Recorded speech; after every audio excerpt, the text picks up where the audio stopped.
Zgjohu po deshe, se di a ishtë zgju dikush mëngjes. Po deshe, lesës po qona iq. është në Radio Travel 104.6 atje, ndërkohë edhe del në televizionin Premium Channel. A i kena kojnë në Adam, moj, përshëndetje, moj e dashur. Mirëmëngjes i Tirana. Mirëmëngjes, si e zgjuar sot e dita? Shumë më pëlqejmë një programi zgjohu po deshe. Vërtet? Po, të mbajti. Zgjohu. Po kjo po deshe është një liri që ta jep titulli emisionit. Bën qa dush. Flaj ose zgjohu. Urime dita e radios, kolegë Gjosën. Mëngjeset janë shumë të vështira edhe ti e di më smiri këtë pjesë, apo jo, Edit? Unë edhe gjithë dëgjues tanë e din se sa të vështirë kam unë mëngjesin. Ju nisni tani apo? Po, ne fillojmë tash deri në ora 11 jemi bashk. Kur juve që keni përfundu? Po pra. E mbyllim. Si shkoa në Prishtinë? A vazhdon ai moti vranët shumë e shi? Jo, se sot prit provoj me fol si ju. Sot moti është pak më i hapur. Rreth është përndara. Urime ditën e radios, koleg. Urime dita e radios. Gëzuar ditën e radios, urime të gjithëve. Nderit shumë. Edhe ne jemi të lumtur fakt që po bëjmë radio, pavarësisht se zgjohemi shumë herët, por duhet ta bëjmë për gjithë dëgjuesit tanë që mezi presin të na ndjekin. Ç'është është në Shqipëri radio a ndëgjojnë? Se në Kosovë ka një ritëm shumë të mirë, janë të gjithë me radion, pavarësisht që 2 vite. Patjetër që po, edhe është rikthyer vëmendja mendoj unë, duke që ka konkurrencë edhe midis radiove, sepse emisioni mëngjesi ka në çdo valë të radiove, kështu që ka muzikë të mirë që përcillet, njerëzit duan shoqëri edhe duke qenë se jeta është bërë një çike vështirë, e vrullshme, duhet të jetë më dinamike dhe njerëzit preferojnë që në makinë mos jenë vetëm, edhe para një muzike preferojnë të dëgjojnë njerëz të tjerë, edhe prandaj në radio në shumë programe bashkohen shumë zëra. Edhe bëhen edhe këto binjakëzimet e lezetshme, siç zgjodhem ta bëjmë ne bashkë, edhe uroj që të vijoj kështu çdo të premte. Edit, si është në Prishtinë? Sa e duan Radio Dukagjinin?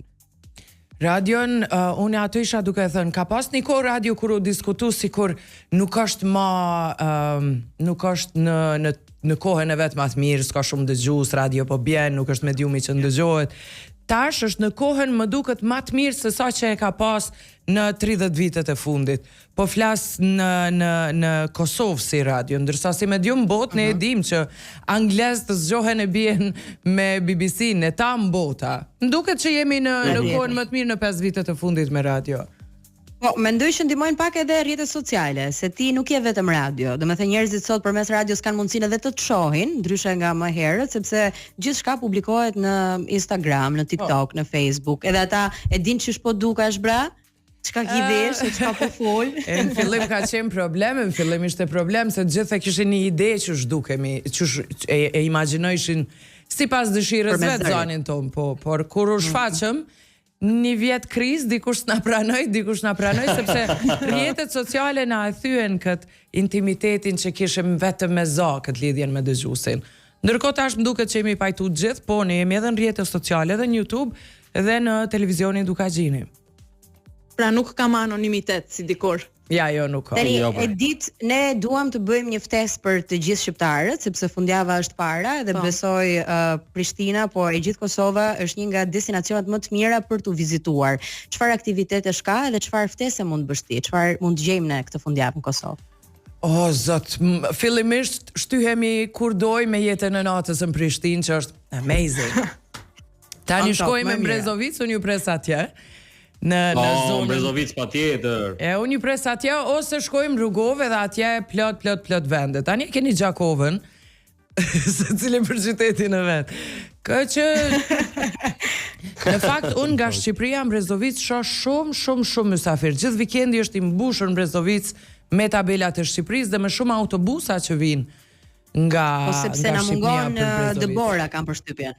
E dive që në Ada të lutem ardh me çizme jo e patika duheni më mësu se është rëzuni gruni dit. Na jep disa këshilla, hajde nisja e para. Ani pse mund pëlqeni shumë si njerëz detit, o zoti shesha që me borë nuk jenë mësu me usil asesi.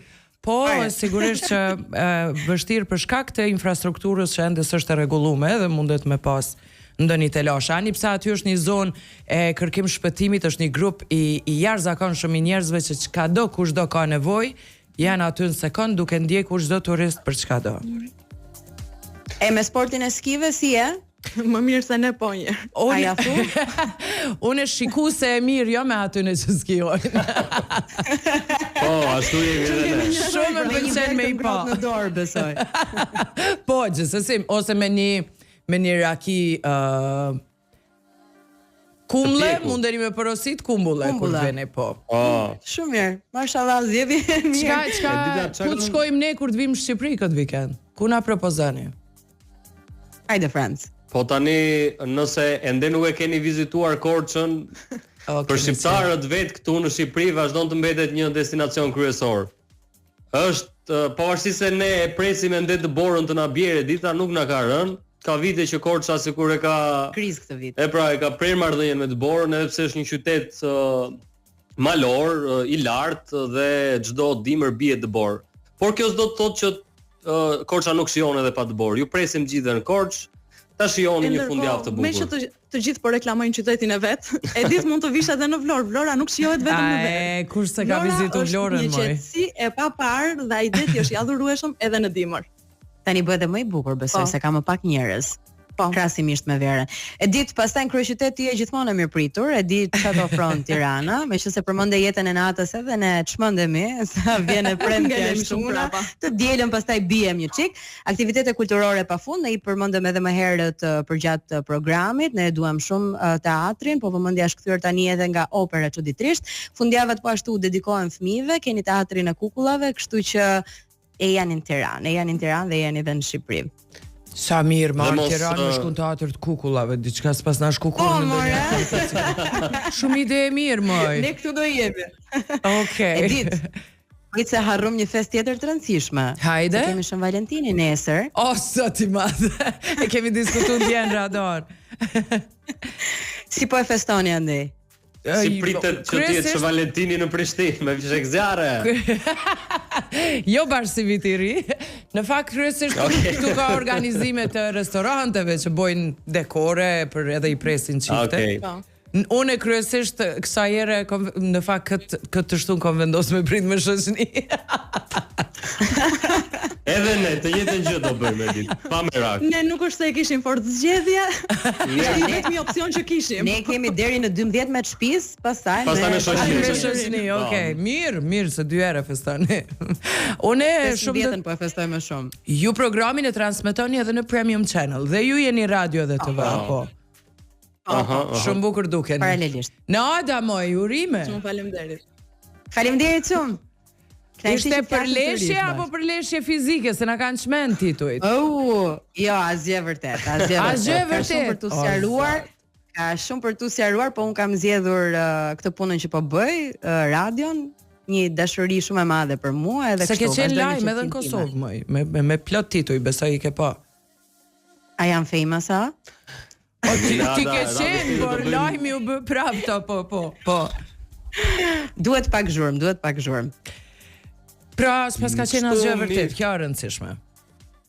Jo, absolutisht, nuk ka asgjë të vërtetë. Të shkoftë mbar në Radio Travel. Faleminderit shumë. Edita ishte shumë kënaqësi që ishim bashkë këtë premte, do jemi prapë javës tjetër për të folur për Kosovën, për Shqipërinë, për qytetet tona dhe për ngjarjet përgjithësi çfarë ndodh. Shumë kënaqësi. Ditë të mbarë urojmë emision të mbarë. Të përshafon nga larg.